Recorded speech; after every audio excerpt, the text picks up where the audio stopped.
Baik Bu, perkenalkan nama saya Revalina Manurung, NPM 2219201094 dari Prodi Kebidanan Program Sarjana tingkat 1A. Baiklah, saya di sini akan menjelaskan kembali tentang tekanan pada tengkorak dan sistem pencernaan. Baiklah, di dalam tekanan ini ada hukum tekanan, yang dimana hukum fisika yang berhubungan dengan tekanan pada tubuh manusia. Yang pertama ada hukum Boyle, yang menyatakan untuk setiap gas pada suhu tetap, volume berbanding terbalik dengan tekanan.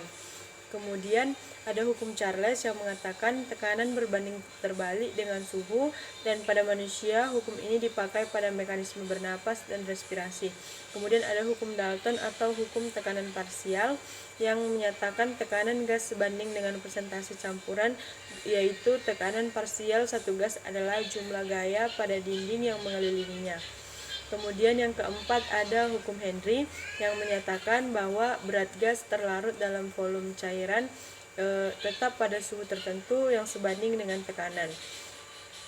Kemudian ada yang kelima ada prinsip Pascal yang dimana menyatakan tekanan yang diberikan pada semua zat cair dalam bejana tertutup diteruskan ke semua arah dengan besar yang sama, contohnya pada fisika urinaria.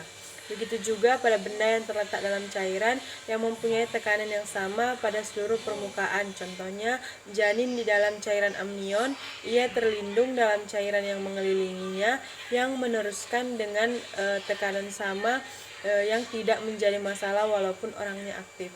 Kemudian tekanan pada tengkorak mengandung sekitar 150 cm3 cairan cerebrospinal atau CSS terdapat dalam rongga yang saling berhubungan yang disebut dengan ventricle.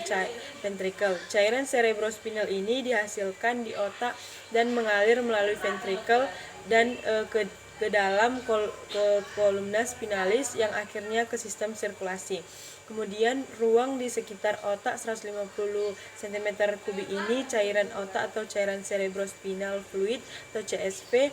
Cairan otak ini dapat mengalir keluar dari wilayah otak melalui saluran ventrikel, yang dimana ventrikel adalah rongga yang berukuran sangat kecil yang dihubungkan dengan otak dengan rongga tulang belakang. Dan jika ventrikel mengalami penyumbatan, maka cairan CSF terjebak dalam ruang otak di tengkorak, maka akan meningkatkan tekanan intrakranial dan dapat membuat ukuran kepala besar atau hidrosefalus. Kemudian penanganan secara dini yaitu melakukan pembedahan, membypass sistem aliran yang tersumbat dalam teknologi yang ada.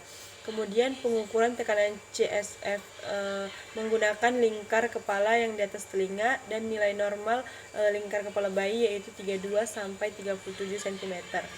Dan adapun tekanan pada sistem pencernaan yaitu di mana saluran cerna ini dia berkelok-kelok dan panjangnya lebih dari 6 meter. Setiap ujung saluran cerna ini ada tutup yang dinamakan dengan katup atau sphincter, di mana katup dirancang mengarah ke satu arah dalam berbagai upaya arah bisa berlawanan, seperti contohnya itu muntah. Dan tekanan gastrointestinal lebih besar dari atmosfer di usofagus, tekanan lebih rendah dari atmosfer.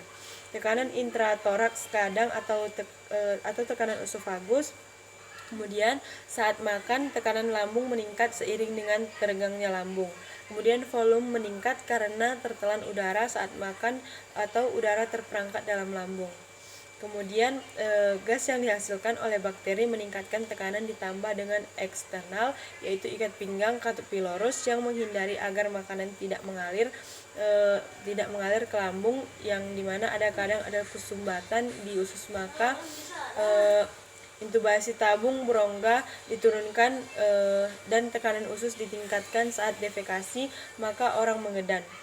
Kemudian ada tarik nafas, kemudian ada tutup pita suara dan kencangkan otot perut dan mengurangi aliran darah vena ke jantung. Baiklah, sekian dari penjelasan saya. Terima kasih Bu.